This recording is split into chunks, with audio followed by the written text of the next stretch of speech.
एक वर्षांपूर्वी राष्ट्रवादीचे माजी नगरसेवक असणारे वनराज अंदेकर यांची नाना पेठेतील एका चौकामध्ये हत्या करण्यात आली होती आणि यानंतर एक वर्षानंतर बरोबर या वनराज अंदेकरच्या खुनातील आरोपी असणाऱ्या गणेश कोमकर याचा मुलगा आयुष कोमकर याच्यावर 5 सप्टेंबर 2025 रोजी धारदार शस्त्र आणि गोळ्या घालून त्याचा खून करण्यात आलेला आहे। या संपूर्ण प्रकरणामध्ये आता एकूण 8 आरोपी जे आहेत ते ताब्यात घेण्यात आलेले आहेत आणि आणखी 5 जणांचा पोलीस तपास करत आहेत। यामध्ये आपण जर पाहिलं तर सुरुवातीला हे जेव्हा प्रकरण घडलं तेव्हा हा जो आयुष कोमकर आहे तर तो घराच्या खाली असणाऱ्या पार्किंगमध्ये गाडी लावत होता आणि गाडी लावत असतानाच त्याच्यावर 2 जणांनी गोळ्या झाडल्या।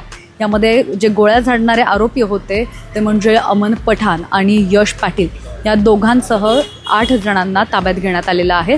या पूर्ण प्रकरणासंदर्भात आज अपर पोलीस आयुक्त पंकज देशमुख यांनी पत्रकार परिषद घेतलेली आहे आणि संपूर्ण माहिती देण्यात आलेली आहे त्यांच्याकडून। यामध्ये जर याआधीसुद्धा बंडू अंदेकर असतील किंवा त्यांच्या कुटुंबियांकडून कोणाला काही त्रास देण्यात आला असेल तर त्यांनी स्वतःहून पुढे यावं आणि या बाबतची जी माहिती आहे ती समर्थ पोलिसांना द्यावी असं त्यांच्याकडून आवाहन करण्यात आलेलं आहे।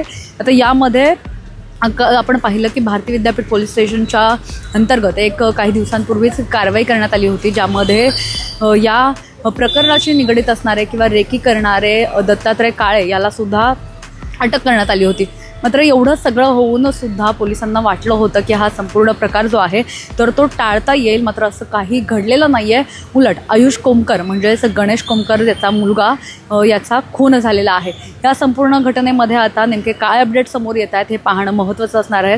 जे पुढचे 5 जण आहेत ते नेमके कोण असणार आहेत आणि एकूणच या संपूर्ण प्रकरणात आता नेमके काय अपडेट्स पुढे येत आहेत हे आपण पाहणारच आहोत। पाहत राहा सिविक मिरर, पुण्याहून मोना यंतुरे।